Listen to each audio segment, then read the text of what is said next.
está no ar. Confira os destaques desta edição.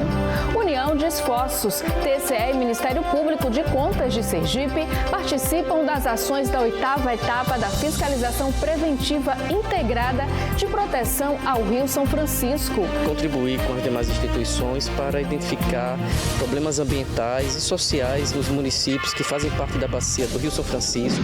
Fiscais do erário. A gente traz o balanço dos processos julgados pelos conselheiros nas sessões das câmaras e do Pleno na primeira semana de abril. Corte de Contas sergipana capacita controladores internos para fortalecer a governança e a transparência em Sergipe. Aproximar cada vez mais, mostrar o que houve de alteração, de novidade. E ainda no quadro Diálogo Cidadão, o assunto da pauta é o combate ao trabalho escravo e o enfrentamento ao tráfico de pessoas. O convidado do jornalista Messias Carvalho é o procurador do Ministério Público do Trabalho, Adroaldo Bispo. Fique com a gente, a revista eletrônica do Tribunal de Contas de Sergipe já está no ar.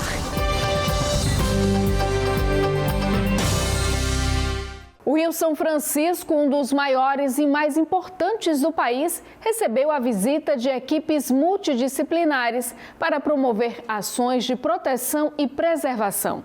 A 8ª etapa da FPI, que percorre diversos municípios sergipanos, ganhou como reforço a participação de representantes do TCE e do Ministério Público de Contas. Confira os detalhes na reportagem de Luana Maria e Mica Neto. Iniciada na última segunda-feira, 31 de março, a 8ª etapa de fiscalização preventiva integrada do Rio São Francisco, a FPI, reúne cerca de 150 profissionais de 26 instituições federais e estaduais em um único objetivo: contribuir com as demais instituições para identificar problemas ambientais e sociais nos municípios que fazem parte da bacia do Rio São Francisco. É um programa que já tem diversas edições e pela primeira vez nós estamos participando, entendendo que nós temos que também dar uma contribuição para o desenvolvimento sustentável do estado de Sergipe. O programa FPI, ele faz fiscalização, ele combate a crime ambiental, mas ele também faz diagnóstico situacional de comunidades tradicionais, de localidades isoladas, para que os ministérios públicos possam fazer desdobramento com relação à implementação de políticas públicas e melhorar essa questão toda da quantidade de água no rio, a melhoria da qualidade ambiental, mas também melhoria da qualidade de vida do nosso povo. Aqui no estado, os encontros ocorrem em 9 municípios banhados pelo rio, como Amparo do São Francisco, Canidé do São Francisco, Canhoba, Gararu, Monte Alegre de Sergipe, Nossa Senhora de Lourdes, Poço Redondo, Porto da Folha e Telha. As equipes estão percorrendo várias instituições e localidades, incluindo escolas, estações de tratamento de água e comunidades indígenas. A gente verifica o controle de produtos químicos, o controle de entrada e saída de água bruta e água tratada, verifica o estoque de produtos para tratamento, cloro, os coagulantes, outro tipo de produto químico. A ação também visa diagnosticar danos existentes na bacia do Rio São Francisco, assim como adotar medidas preventivas e repressivas. A comunidade indígena Chocó, da Ilha São Pedro, em Porto da Folha, foi um dos locais visitados pela equipe da FPI. Segundo o procurador do Ministério Público de Contas, Eduardo Cortes, a visita serviu para ouvir as reivindicações da comunidade. Viemos escutá-los, fazer também o diagnóstico e também encaminhar as demandas deles, especialmente aquelas que são relativas à gestão do município e, no caso específico, eles têm um problema atualmente com o fechamento do CRAS, que é o equipamento de assistência social. Então nós vamos tentar dar um encaminhamento a essa questão, de modo que as particularidades da comunidade sejam atendidas e esse serviço público, que é essencial, tenha retomada aqui para os habitantes dessa região. Espero, com a visita dos órgãos aqui presentes na nossa comunidade, que a nossa comunidade seja atendida, né? Todas as reivindicações que foram citadas, que seja considerada, ter um olhar com carinho para o nosso povo, porque realmente é uma demanda que o povo necessita. Hoje foi um momento assim que a gente precisava desabafar e expor toda aquela coisa que estava guardada desde o dia 1º de janeiro. E acreditando nessas reivindicações, acreditando que isso a gente, no amanhã, pode desfrutar do que a gente falou hoje. A ação multidisciplinar é formada por equipes responsáveis por fiscalizar aspectos relacionados à fauna, à flora, gestão e educação ambiental, saneamento, dentre outros. A 8ª FPI segue até o dia 10 de abril. É importante essa participação em rede, essa participação sistêmica, porque nós conseguimos aí potencializar, né, já a importante atuação tanto do Tribunal de Contas do Estado de Sergipe, quanto dos Ministérios Públicos. E aqui também presente o Ministério Público de Contas Estadual, do Trabalho e o Ministério Público Federal, junto com o Comitê de Bacia do São Francisco, para fazer esse importante trabalho em defesa de toda a nossa bacia hidrográfica do Rio São Francisco. E os conselheiros do TCE julgaram mais de 100 processos na primeira semana de abril, durante as sessões das câmaras e do Pleno. Acompanhe. Na primeira Câmara, presidida pelo conselheiro Flávio Conceição, foram julgados 53 processos. Participaram da sessão os conselheiros Ulisses Andrade Filho e Maria Angélica Guimarães Marinho, os conselheiros substitutos Rafael Souza Fonseca, Francisco Evanildo de Carvalho e Alexandre Lessa, além do procurador do Ministério Público de Contas, João Augusto dos Anjos Bandeira de Melo. Na pauta, relatórios de inspeção, auditorias de conformidade, prestações de contas de recursos de convênios, revisões de pensões, inclusões de pensões e aposentadorias por tempo de contribuição. Na segunda Câmara, presidida pelo conselheiro Luiz Alberto Menezes, foram julgados 33 processos. Participaram da sessão os conselheiros Luiz Augusto Ribeiro e José Carlos Felizola, conselheiros substitutos Rafael Souza Fonseca e Alexandre Lessa, além do procurador do Ministério Público de Contas, João Augusto dos Anjos Bandeira de Melo. Na pauta, aposentadorias por tempo de serviço, concessão de pensões previdenciárias, revisões de proventos, reformas para a reserva remunerada e transferências para a reserva remunerada. Na sessão plenária, sob a presidência da conselheira Suzana Azevedo, o colegiado apreciou 23 processos e 25 protocolos. Dentre os assuntos da pauta, prestações de contas, ofícios, manifestações, representações não autuadas, recursos de reconsideração, representações, denúncias, pedidos de reexame, auditoria operacional e solicitação de informação. A sessão contou com a presença dos conselheiros Flávio Conceição, Ulisses Andrade, Angélica Guimarães, Luiz Alberto Menezes e José Carlos Felizola, dos conselheiros substitutos Alexandre Lessa e Francisco Evanildo, e do Procurador-Geral do Ministério Público de Contas, Eduardo Santos Hollenberg Cortes. Confira os detalhes dos julgamentos no site do TCE ou assista às sessões na íntegra no canal da Corte no YouTube. Com foco na melhoria da governança pública, o Tribunal de Contas de Sergipe, através da Ex-Contas, iniciou em abril o ciclo de capacitação para controladores internos. Entre os objetivos, a importância da transparência e a atualização dos portais públicos. O treinamento, que ocorreu nos dias 2 e 3 de março, abordou a avaliação dos portais de transparência, a coleta de dados e os critérios do Programa Nacional de Transparência Pública, o PNTP, ciclo 2025. A importância desse treinamento é fundamental para o sucesso do Programa Nacional de Transparência Pública, o ciclo 2025, porque os controladores internos, eles são parceiros nesse projeto, eles fazem a avaliação preliminar e depois a gente valida as avaliações deles. Então, assim, é indispensável que o engajamento deles, a parceria, como eu já falei anterior, para o sucesso do programa e que a gente consiga obter o primeiro lugar. Segundo a diretora de Controle Externo de Obras e Serviços, Rosiane Tavares, o curso reforça o compromisso do tribunal em apoiar os controladores internos. Há 2 semanas atrás, a nível nacional, foi dado o pontapé com o treinamento das equipes dos tribunais de contas. Estivemos em Brasília, todos os tribunais de contas estavam presentes e agora a gente está chamando os controles internos por 2 dias. Nós vamos trazê-los, mostrar o que tem, como a gente vai agir, que não vai ficar muito diferente do que já vinha, mas tentar aproximar cada vez mais, mostrar o que houve de alteração, de novidade, reafirmar que a gente está à disposição, e também tem aquela questão dos novos controles internos, das novas gestões para esse novo quadriênio. A controladora da Câmara Municipal de Aracaju, Juliana Teles, participou do treinamento e enfatizou o impacto positivo do programa e a busca pela excelência na transparência. O tribunal, ele trabalha nessa parceria, nessa junção de treinar, de colaborar com o controle interno na questão da verificação do portal da transparência, que hoje realmente toda a gestão precisa efetivamente ter essa preocupação com a transparência dos seus atos.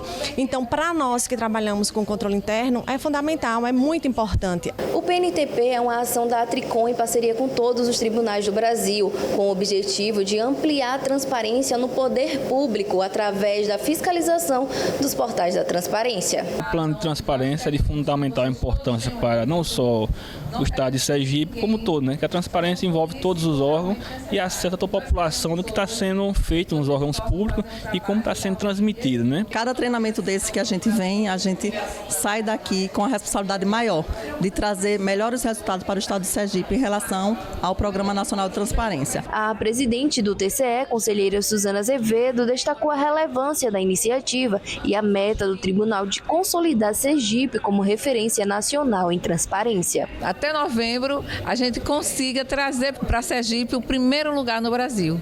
E fazendo com que, mostrando a transparência da gestão pública em Sergipe, a integridade das ações dos nossos gestores. E tudo isso é muito importante, porque na hora que Sergipe for solicitar algum recurso federal, alguma coisa em Brasília, nós temos é como se fosse um cartão de visita já. Sergipe foi primeiro lugar em transparência. Então, com certeza, essa é a nossa meta e com fé em Deus nós vamos conseguir atingir que Sergipe possa ficar numa posição privilegiada na transparência pública do Brasil. A seguir, no quadro Diálogo Cidadão, destaque para o combate ao trabalho escravo e o enfrentamento ao tráfico de pessoas. É depois do intervalo, TCE na TV volta já.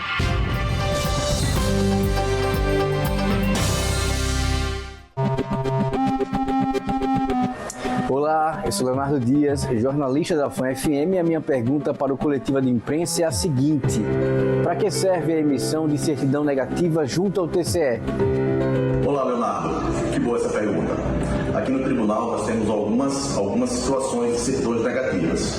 Nós emitimos certidões negativas para pessoas físicas que possuem fins para registro eleitoral. Nós emitimos também certidões negativas para os entes jurisdicionados do tribunal. Na sua grande maioria, essas certidões negativas para os entes jurisdicionados são quando eles necessitam realizar operações de crédito, seja interna ou externa, com ou sem garantia da União.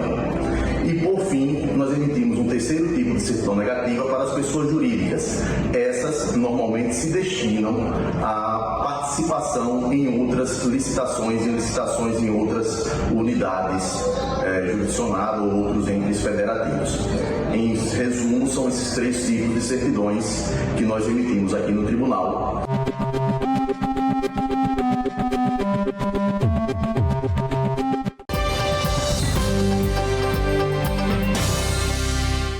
O combate ao trabalho escravo e ao tráfico de pessoas é uma luta que deve ser permanente e a bandeira de todos.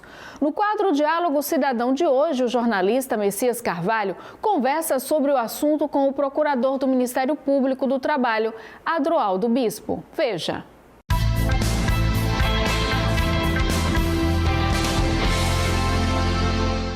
No nosso Diálogo Cidadão de hoje, a entrevista é com o procurador Adroaldo Bispo do Trabalho e que cuida de uma questão que é extremamente espinhosa, né? Mas infelizmente ainda faz parte de uma realidade. Doutor Adroaldo, obrigado. Na pauta trabalho escravo, nesse tempo odierno ainda vivemos essa realidade aqui no Estado? Bom dia, Messias. Bom dia a todos e todas que nos assistem. Infelizmente, é uma realidade que, com a Lei Áurea, não teríamos mais que conviver, mas que desde 1995, quando o Brasil reconheceu publicamente, na época o governo do Fernando Henrique Cardoso, que aqui no Brasil existia assim trabalho escravo. Não usa essa expressão, situação análoga de escravo, trabalho escravo contemporâneo, é o trabalho escravo. O que em regra a gente não encontra é a chibata. Mas fora isso não há distinção. E o Brasil, infelizmente, são números que a cada ano se avolumam. São trabalhadores resgatados. No ano 2024, nós tivemos no Brasil todo um pouco mais de 4.000 denúncias e um pouco mais de 2.000 resgates de trabalhadores. Esses números só crescem. E crescem por quê? Primeiro, porque se melhora a estrutura de fiscalização. Hoje as forças-tarefas são compostas não só mais por auditores ou só por procuradores de trabalho, mas uma atuação conjunta, seja Ministério do Trabalho e Emprego a partir de seus auditores fiscais de trabalho, Ministério Público do Trabalho, as forças de segurança, um trabalho de inteligência, e isso tem feito com que a gente consiga chegar aos alvos, consiga resgatar esses trabalhadores. A imprensa tem sido extremamente importante nesse processo, porque ao divulgar torna esse crime um crime conhecido por toda a sociedade, especialmente conhecido pelos que são os mais vulneráveis, os mais propícios a serem vitimizados, a serem vítimas do trabalho escravo. O Brasil tem sim, em qualquer local do país, e Sergipe não é diferente, infelizmente. O senhor tem uma experiência grande, né? Desde auditor do trabalho, né? Passou pela magistratura, agora é procurador e cuida exatamente dessa questão no Brasil. Claro que a gente conhece o Brasil, é um gigante. Mas nesse tempo moderno, né, de legislação, de um arcabouço legal tão forte, tão duro, de uma atuação tão firme de vocês, há espaço ainda para isso? Se eu falo em 2024, foram mais de 4.000 resgatados. Em 2024 foram mais de 4.000 denúncias e um pouco mais de 2.000 resgatados. Infelizmente sim, porque o que se busca é o lucro fácil. A acumulação cada vez mais de riquezas e à custa dessa mão de obra sofrida. O Brasil tem um contingente muito grande de trabalhadores na informalidade, trabalhadores com baixa escolaridade, e na medida que se reduz a possibilidade de trabalho e renda, essas pessoas acabam se sujeitando, se submetendo a saírem dos seus locais de origem em busca de melhores condições de vida. Encontra pela frente, seja um aliciador, seja um escravizador, porque eu não chamo de empregador, e essas pessoas são criminosas, escravizadores criminosos, que se utilizam da condição de vulnerabilidade e da condição de pouco conhecimento desses trabalhadores, com a promessa de excelentes condições de trabalho, salários que saltam os olhos, e aí, diante da fome, diante da pobreza, diante dessa omissão do Estado em garantir políticas públicas que mantenham esse trabalhador, essa trabalhadora com sua família em seu local de origem, acaba se submetendo a essa situação. Agora, esse escravizador, como o senhor definiu aí, ele corre um risco gigante, né? Quais são as penalidades que se aplica nessas situações de escravidão mesmo?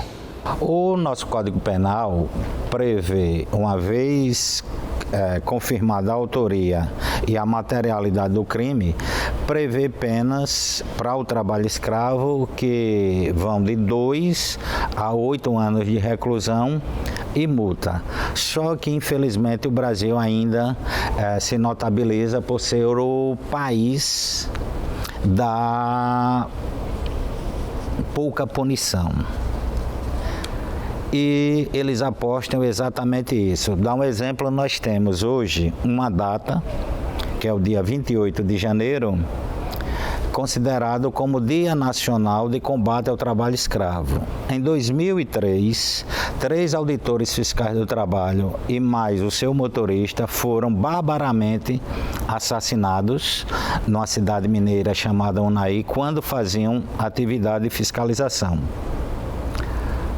Os mandantes desse crime, o principal mandante, só começou a cumprir a sua pena, que vai mais de 60 anos, só começou a cumprir a sua pena no início do ano passado. Isso representa impunidade. E aí faz com que essas pessoas achem que o crime compensa, já que no máximo que vão ter que desembolsar é uma indenização a esses trabalhadores, o pagamento das verbas trabalhistas, porque nada mais é do que a contrapartida por aquele trabalho degradante, aquele trabalho que escravizou esse cidadão, e aí ele paga as verbas rescisórias, um dano moral individual, dano moral coletivo, mas continuam livres e convivendo com a mais nata parcela da sociedade. Esse mandante, por exemplo, mesmo depois do assassinato, conseguiu se eleger prefeito de Unai. Isso mostra que a sociedade também ainda é omissa, não faz a sua parte em repudiar e contribuir com as autoridades para que a gente tenha resultados mais eficazes do que a gente vem tendo ao longo desses 30 anos de combate ao trabalho escravo aqui no Brasil. Nesse combate, como é que vocês definem quando é aquela situação que diz análogo à escravidão, né? Porque você tem situações diferenciadas, né? Seja muitas vezes numa escravidão mais dura, mais direta, de pressão psicológica, seja às vezes no desrespeito à legislação, à oferta de estrutura, de condições de trabalho. Vocês fazem essa dosimetria ou não? O que o Ministério Público? A gente segue o que o Código Penal estabelece como condutas que tipificam o crime de trabalho escravo. Muito da sociedade, e até pouco tempo, alguns juízes, inclusive, entendiam que para a caracterização do trabalho escravo teria que haver cerceamento de liberdade. E o Código Penal não estabelece essa condição, esse fato, como único ou condicionante para a caracterização do trabalho escravo. E os escravizadores hoje, em regra, não têm feito esse cerceamento de liberdade. O que é que eles têm feito? Que é o mais em contradiço, o trabalho degradante.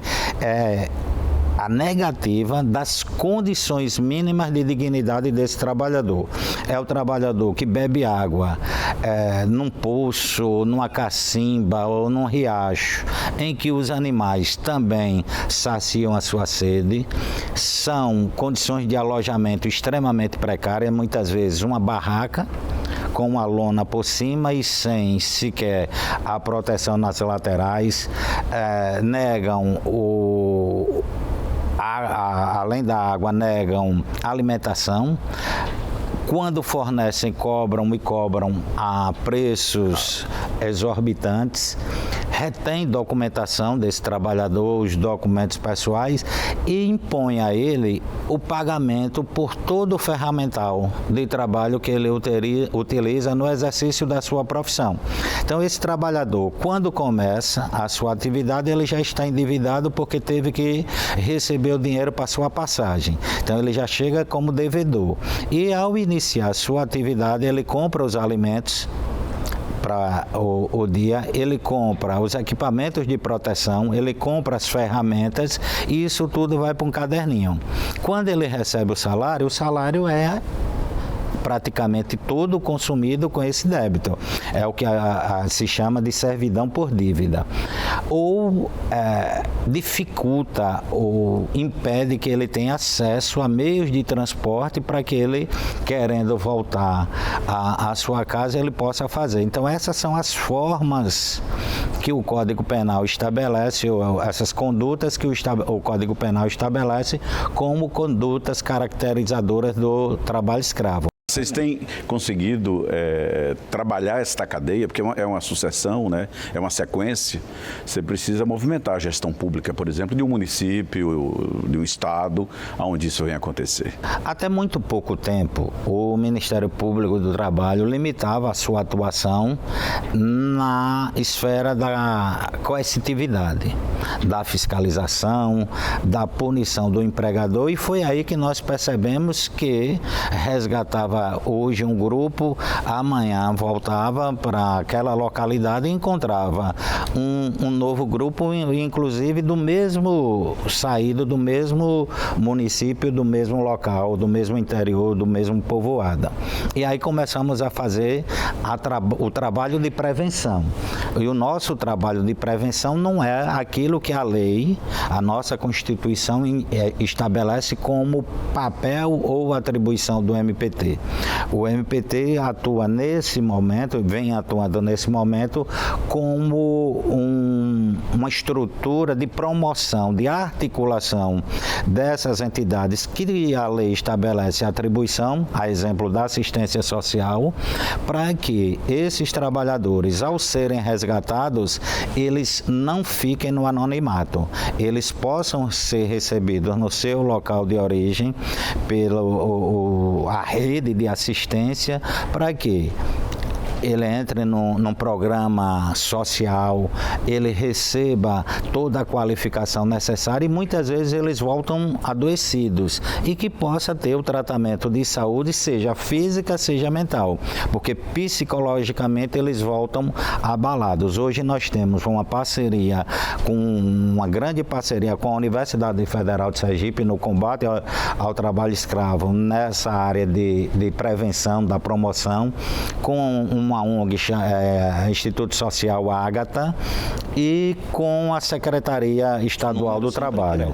A sociedade deve colaborar muito. Sem dúvida alguma, processo, Messias. Né? E a imprensa aproveita a oportunidade de agradecer a toda a imprensa do Estado de Sergipe, porque seja nas nossas campanhas contra o tráfico de pessoas, seja na campanha do combate ao trabalho escravo, a presença e a divulgação tem sido primordial para que a sociedade tenha conhecimento, especialmente esses trabalhadores, e a partir daí eles consigam identificar situação duvidosa e não caírem mais no canto da sereia. Buscarem o direito que é deles. Doutor Adroaldo, sem dúvida alguma. Muito obrigado por sua participação nesse espaço democrático que é o diálogo cidadão no nosso TCE. O MPT, em nome de todos os trabalhadores sergipanos, é que faz o agradecimento, porque sem dúvida alguma, pelo menos uma pessoa terá sua vida modificada em assistir a nosso bate-papo aqui no dia de hoje. Muito obrigado. A entrevista com trechos inéditos você pode ouvir no Spotify e também em nossas redes sociais. O TCE na TV de hoje fica por aqui. Obrigada por sua companhia e até o nosso próximo encontro.